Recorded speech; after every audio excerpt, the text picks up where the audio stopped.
Hi, everybody. I'm Vestina from Product-Led Growth Hub, and I'm here today with a returning speaker and a person I truly admire, Teresa Anania, VP of Global Customer Success and Renewals at Zendesk, to discuss how customer success has been evolved via product-led growth practices in 2021 and beyond. Teresa, welcome. We're so happy to have you. Thank you. It's always great to talk with you about important topics like this. Before we start, the interview process, I think our audience would like to hear a bit about your background, where you come from, and how you ended up in Zendesk, or why PLG you think is such an emerging topic. Sure. So my journey has been one that many, I think, customer success leaders have probably had, but I really grew up on the software side of the business pretty early on and just got so excited about solving customers' problems. I was spending a lot of my time at Autodesk prior to Zendesk in the sales capacity, certainly product-led groups such as product marketing. I drove our simulation business and I ended up in marketing. So when you really put all three of those functions together, I mean, customer success is really at the epicenter because I love the customer-facing part.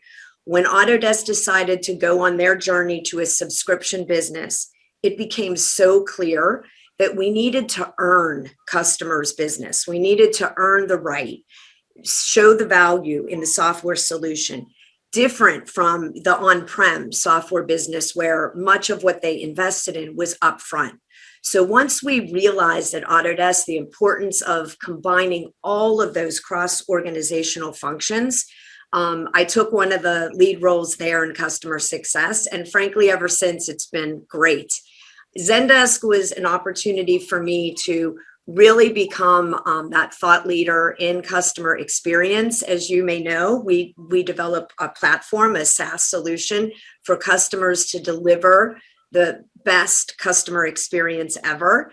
And so being able to deliver on a solution and actually talk with my customers who do the same job I do every day has been a complete, probably best job ever, because I can actually, feel their pain. I know the pain points. I know how to build a great CX environment for our customers. And I love sharing that with them when they invest in our solutions. Fantastic, and thank you so much for that. My next question would be what PLG means for you as a customer success leader, because even customer success is new for many companies. So I imagine that PLG is even newer. And if it has, affected your leadership so far, if it has added elements to how you, align with your team or with internal and external stakeholders. Yeah, I think leading customer success has been very eye-opening because it really requires empathy, so much empathy for the customer, understanding the problems they're trying to solve, becoming that trusted advisor. It's the same leadership skills that you need in order to inspire a team. So when you're developing an organization that's going to serve customers, I think one of the biggest leadership principles is to ensure that they love doing their job every day, that they feel empowered, enabled, they have all of the content, the skills, the expertise to actually, again, empathize with that customer, understand what their needs are, their business problems they're trying to solve, and then really just, have that delivery be something that is frictionless, something where customers feel like that engagement is truly differentiated and value add. And I think it also brings into the concept the importance of scale. We all know in the customer success world that we absolutely cannot just continue to apply human capital to every customer need. So we're certainly advocating our customers in delivering CX. And the way I've built our customer success organization to really focus on a lot of that self-serve, a lot of that, how do we ensure customers understand how to best master and grow their capabilities in achieving their outcomes. And then where do we want to put that human capital? So I think those skills in leadership are ones that we apply in driving that customer engagement and the ones that I inspire my team with. And do you think that CSMs so far are starting to be aware of product-led growth practices, are starting to see tech thoughts being a more scalable, effective way to actually personalize customer experience, or they are just more taking a step at a time, inclined to the high touch techniques because obviously they are safer, but at the end of the day they're not scalable enough. That's exactly right. No, I think customer success leaders all feel our biggest challenge is scale. And I do think the product-led growth strategies, the ways that we inspire customers in our products to actually, fully onboard, understand how to achieve fast time to value, learn from others in a community experience, have the right insights, the right content curated for them so that they are not feeling like we're just sending them an irrelevant set of information, but rather very tailored to their needs and their experiences. I think customer success leaders require this now. We are dependent on other parts of the organization, though, to achieve it. As I mentioned in my background, the importance of cross-functional collaboration with the product group and the learning teams that are baked inside of how we build the product to ensure that how customers are adopting it is frictionless, requires very little, difficulty, and it becomes intuitive. That's all part of the collaboration with our product teams. And then in marketing, same thing. What content we're serving up, what additional insights we're using to trigger the right content to the right customer has to be thought about across the entire customer lifecycle, not just in the traditional way to build demand for the product, but once that customer invests in your solution, how do we want to create a frictionless experience for them to keep scaling out their use of that software with all their end users? And then certainly the CSM, the human responsibility for proactive outreach could best be informed if we have all of these insights about that product-led growth approach, those tech touch moments, those critical pieces of content, whether they engaged with it or not. That can all inform, like, not just the right time to reach out with that human capital that's so precious, but also that the conversation is robust. It's one where the customer feels like it truly took the relationship to the next level. And that's when I think that we have created the best blend of digital and human to achieve those outcomes. And I want to take this question one step further and ask, actually say that so far we had a product that, is the team, the department that is supposed to make them, to be the orchestrator in product-led growth, to make the transition. However, this is partly not the truth because obviously product is one of the main departments that need to get the organization there. But however, customer success is like the voice of the customer. So in which ways do you think CSMs can help organizations come closer to their product-led growth business goals? And how they can better align with product in order to achieve that? You're absolutely correct. I think the CS organization, certainly at Zendesk, we are the voice of customer. We love to have various listening posts, different ways that customers can share with us, both in the high touch mode of our top enterprise accounts, being at the table, kind of in a new form of a customer advisory board we're doing now through Zoom, and getting that direct feedback from our top customers, but also using that to help inform and actually prioritize what are the needs of our customers across the landscape. So not just the largest, even our smallest customers, what are they looking for? Surfacing those insights to our product team has been one of the best ways to collaborate. So we not only bring data to the product organization around what customers are using, why they're using those capabilities to augment some of the great data that product teams collect through instrumentation, but we're also adding that color of the story, the business outcome that customer is achieving and what more they need. So helping them define some of the critical roadmap priorities for the next wave of what development is going to be working on and sharing that feedback with our customers. So we do things in the community to provide more scale to our smaller customers in having a voice in the product development roadmap. We also, as I said, share from the enterprise side more white glove with our product teams about what's most impactful.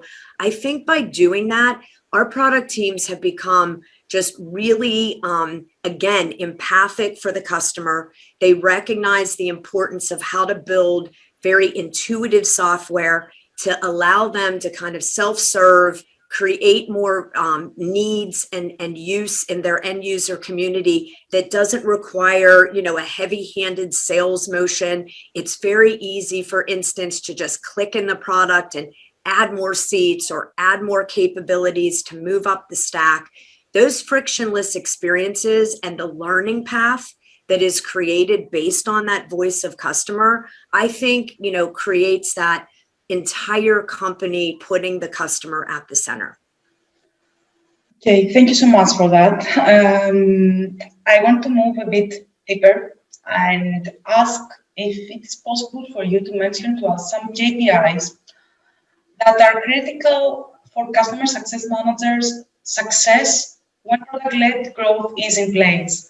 That could be either from the knowledge you have from the industry, the community, or for KPIs you use internally, if you have altered them, if you continue to monitor them in order to better reflect the customer's needs and the results the product brings, of course. Yes. I mean, metrics are so critical. And I like to segment them into two categories. You have your lagging indicators. We all know the ultimate business outcomes we need to achieve based on customers achieving their outcomes.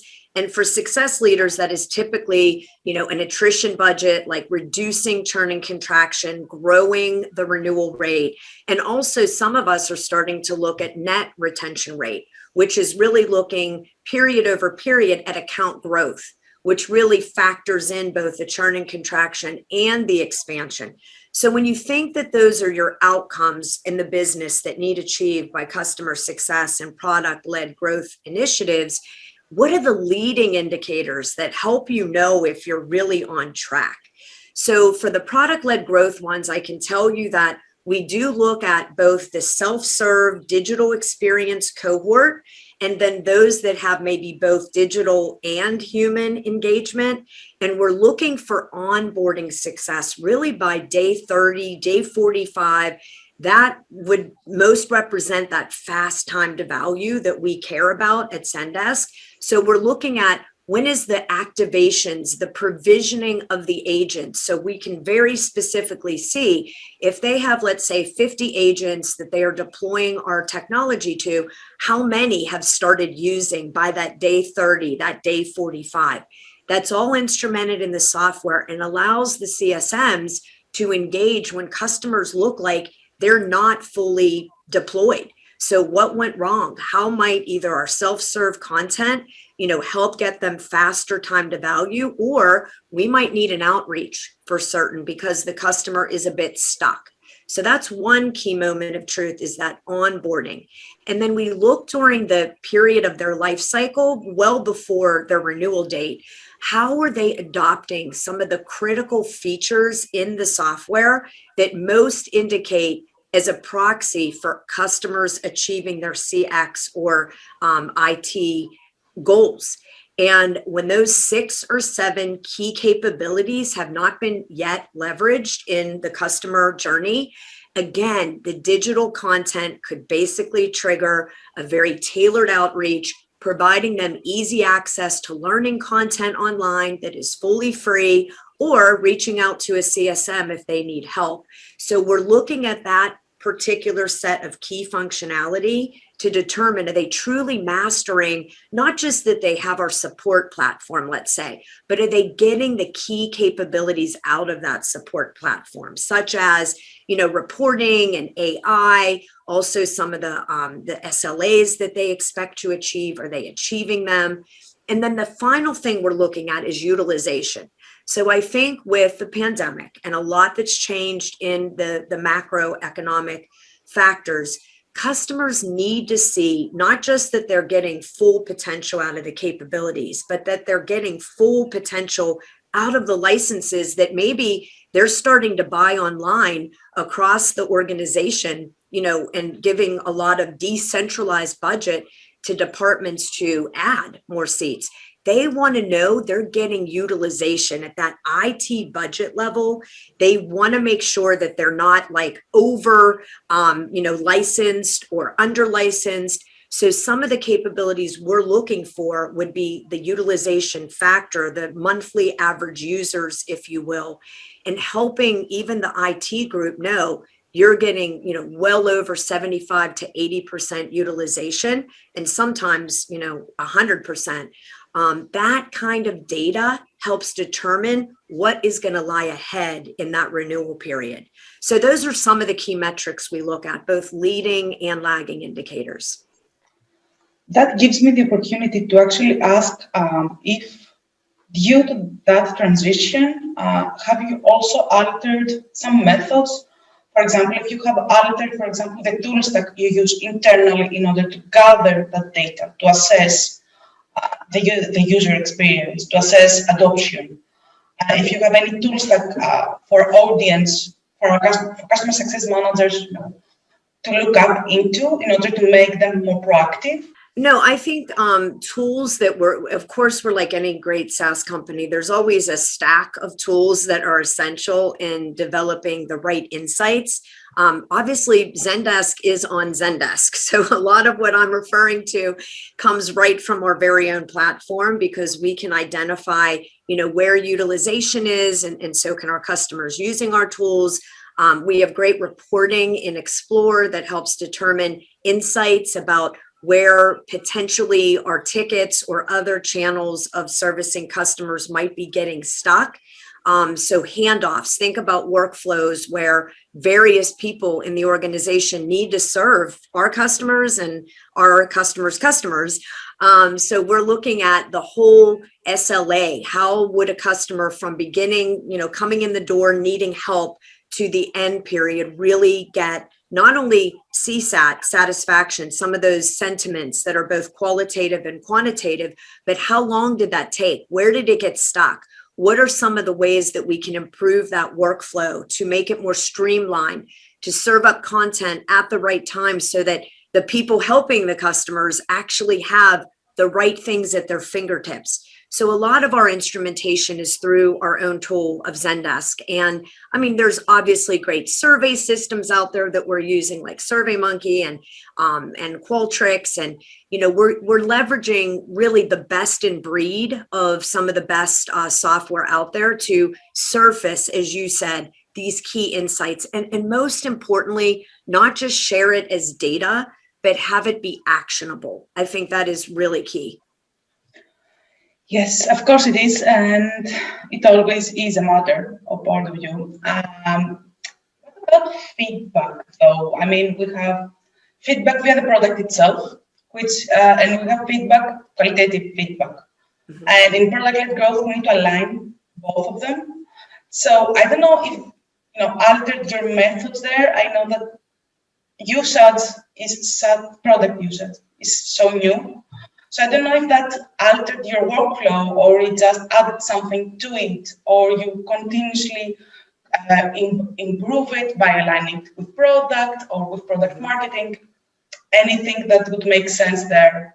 Yeah, so some of the things that we're doing to incorporate feedback into the touch point plan, if you will, whether it be tech touch and digital or even the human outreach, is really informed by, I think, a few key moments of truth. First of all, certainly the engagement with any human, whether they be in our support organization whether they be with my CSMs. There is always a survey asking the customer how that experience was for them. That's critical, because if we're starting to show up in a way where that human involvement was not highly effective and frictionless and help the customer with achieving whatever they expected in that engagement, we need to course correct. And we have action plans when customers potentially have been dissatisfied in that engagement. The other thing is NPS. That's another key source of input. Would they recommend our company? It's interesting because a lot of CS leaders really focus on those that are demoters, like they're saying, I would not support your company in a recommendation. So obviously there needs to be an outreach. Why is that? How can we get back on track? But I find the ones not engaging with those surveys to even be more concerning.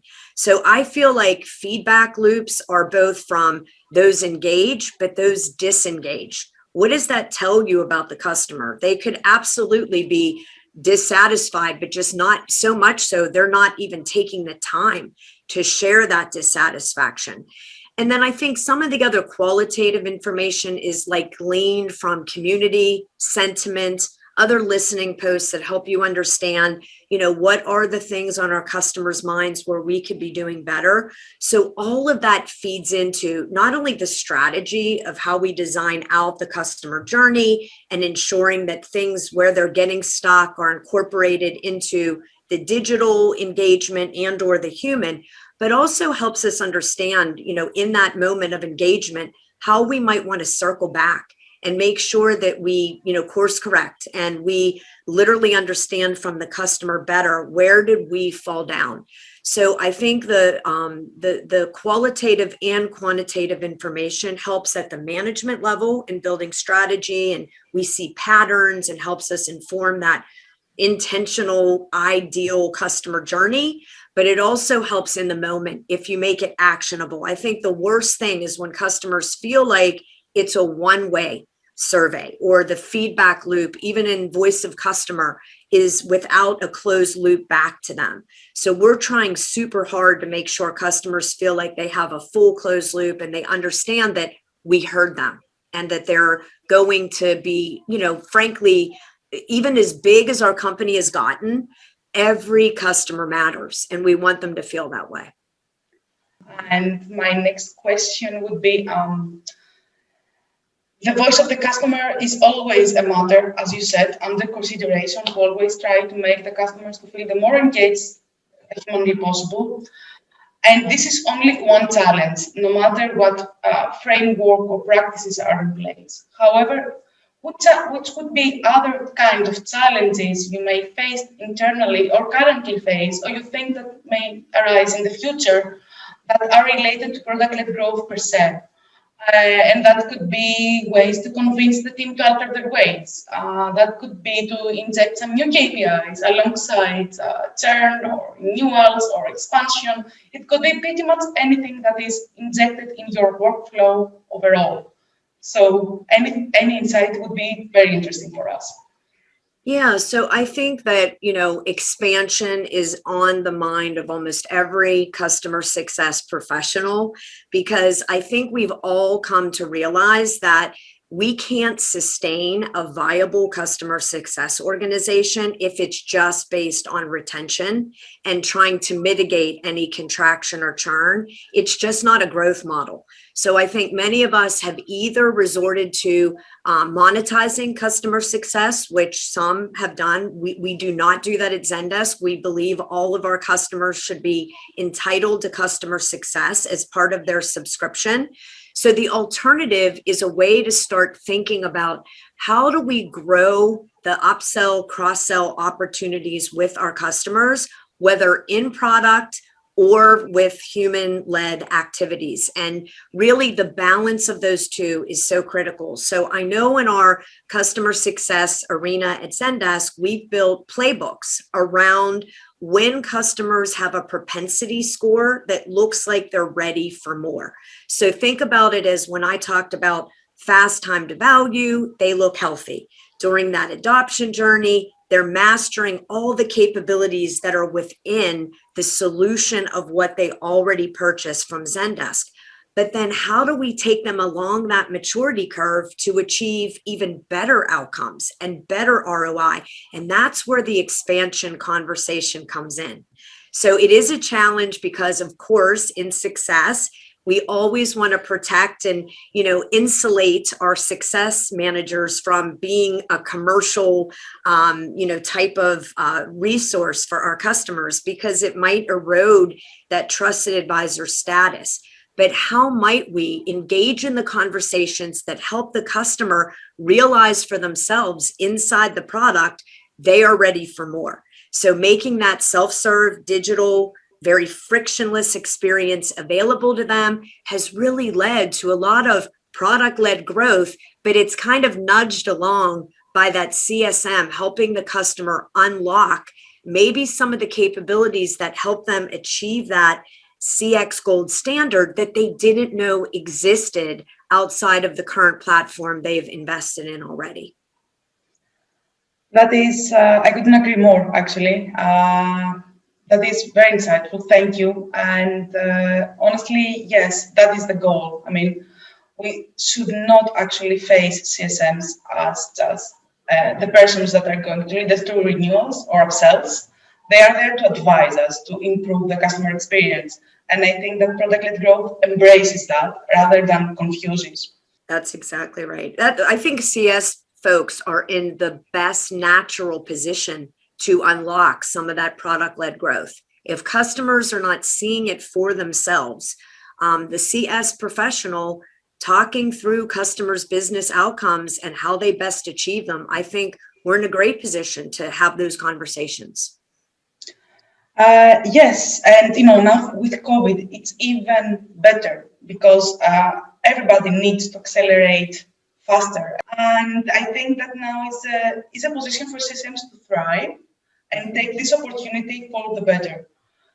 I'm having another tricky one, and it would be, how do you align your team around your product-led growth goals? Yeah, I think some of the collaboration I talked about, I'll just give you some specific examples, because this is something I think that many customer success organizations overlook. And that is the need to influence across the entire customer journey, from even their buyer's journey and what inspired them to actually invest in your solutions.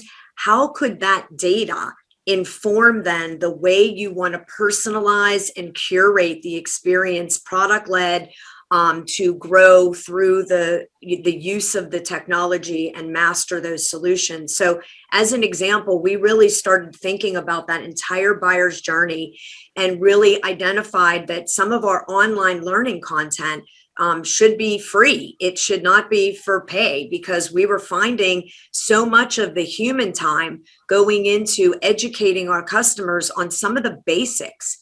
So we really helped build a business case and then ultimately got executive approval to ensure that all of our online learning content that could be achieved right through the product interface is now free to our customers. So I think with success leaders reaching out to all the groups that really do engage through the customer journey and really coming to an aligned point of view around how the customer could better self-serve, could better master and ensure expansion of your capabilities, including more seats, also more capabilities. I think what that resulted in is the whole company being aligned around, we really need a curated training experience that is at no charge to ensure customers adopt. So that was just one example of that cross-org collaboration. And that gives me the opportunity to say that onboarding, which is, some call it tech touch and some call it onboarding, which is education essentially for the end user. It's only that imperative in order to achieve PLG. And my next question could not be more relevant. If you had, implemented any kind of experiment so far in regards to onboarding / tech touch / in-product experience, or whatever you want to call it, and you've seen that that altered the path to value, the time to value, or actually brought insight to alter the customer journey, for example, in retention? from scratch? We actually do a lot of A/B testing, and we do a lot of pilots where we're looking at what is the key moment of truth when customers should feel like they have achieved the at least onboarding, activation, first time to value experience. And by the way, we found in that testing that it differs by company size. It differs by company's use case. So if they are a smaller shop with a CX use case, you can imagine they expect instant time to value, like 2, 3, 4 days. Maybe in our enterprise customers where deployment is a lot more complicated in that they have third-party tools that they need to integrate with, the fast time to value there might be, let's say, 30 days or 45 days or even 6 weeks. So that is the key case, is when you're testing your onboarding experience, think of your segmentation. Think about what might vary the outcome for the customer, where our touch point plan now is directly informed by those different cohorts. So instead of serving up the same content on the same, touch point plan, we're varying it based on customer size, customer use case, and then some of the feedback that we're getting all through that pilot indicated that it was high value to have a self-serve experience, less valuable to have an outreach by a CSM. So what we're offering instead now in our digital tech touch experience is inbound opportunity to reach out to someone. So we introduce the CSM, but we ask, if you need help, here's your person to go to. So I think those were some of our key findings. We found timing matters. We found digital self-serve was preferred by our customers. And we also found they love having a person they can connect with, but having a proactive outreach for most of those customers wasn't value add. Thank you so much. And that makes only sense to me, at least. I want to move forward to the last 2 questions. And the first would be the qualities you think a modern CSM should have today in order to adjust not only to product-led growth. Obviously, PLG has different sets of practices. They need everyone to be a bit more data-driven and have a bit more empathy for the user. But in general, to how the industry is evolving with COVID, with the pandemic effects. Mm-hmm. Now that everyone has more advanced tool stack, how systems can cope with that? Because we know, all of us know here, that their job has become only harder with that pandemic and not easier. That's exactly right. The profile of, I feel, the ideal CSM is someone that does have, customer empathy at the top, forefront, and can also interact and engage with customers remotely and feel comfortable with that kind of environment, because we know that even post-pandemic, we're probably going to still have a strong blend of virtual and remote engagement. So being creative about how we build out that experience to make sure every touch point, every engagement has a great outcome, because executives are busy. And if you're bringing them into a session, having something that they really leave with, where that outcome, is something they'll join back again, is key. So we also look for sales experience. I will tell you, even if it's just, someone fresh out of college, but they did some volunteering and fundraising and had to ask for, the order or, to invest. We want people that have an understanding of the sales motion, because again, I think it's so critical that our collaboration with sales is very, very strong, and that we understand the business impacts of a lot of the work we're doing.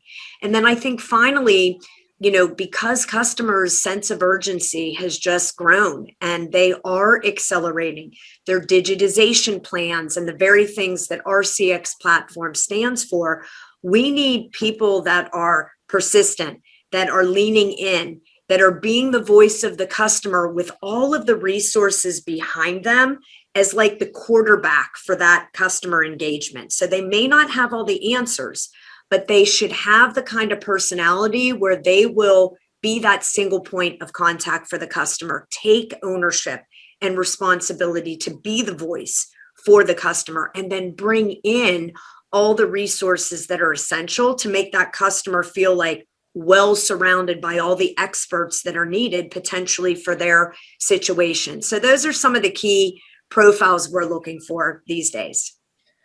Thank you so much. And I will proceed with the last one, which would be the 5 key learnings you think every organization should have in mind when putting together a product-driven customer success team. PLG or not, customer success should be there and should be there to the best way possible. However, we see that even that the notion is a bit confused. Some think that customer support and customer success are the same thing. They're not. No. There are so many things that fall under the customer success agenda, and now with product-led growth, those become even more advanced. So any advice you could give to any kind of organization, no matter the size of it, even if they're beginning now, it would be really useful for us. Okay. Well, okay. Here are my lessons learned. I would say the first is to start with the data you have. So don't worry about perfect data. Frankly, none of us have perfect data.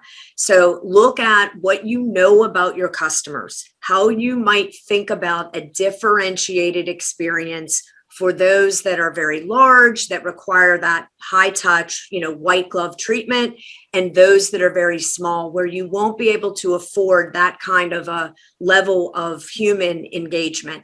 So one is start with the data you have.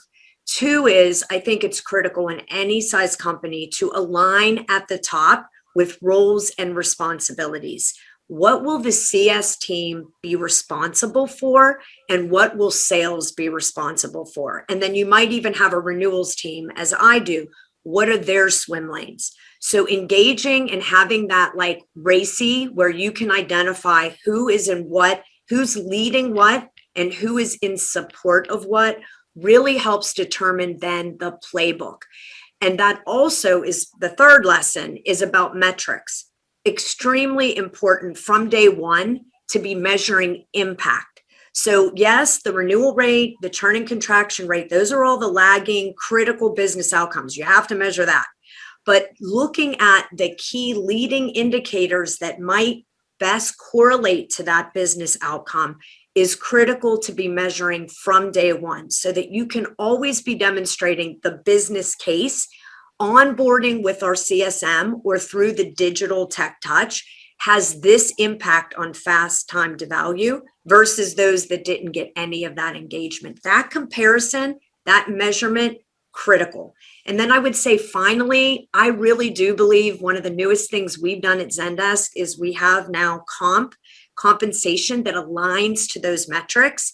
I think it's been a beautiful way to just really, it's not so much that comp drives behavior for customer success, because I think we're also passionate about the customer. It's not just about compensation, but it just makes our team really feel invested in what they're doing. They feel ownership. They feel excitement when they see their results driving not only the business result, but their own income. So that's one of the other learnings, is that I would align compensation to those very things that you determine up front customer success is responsible for. Teresa, thank you so much. This was more than insightful. We would like to thank you once again for joining us in this interview series. And this would be all for today. Thank you so much for watching. Teresa is always available to connect with you on LinkedIn and answer any customer success questions. She's driven by this topic anyway in many aspects. So wait in your inbox for the next episode in data-driven customer success. And thank you for watching.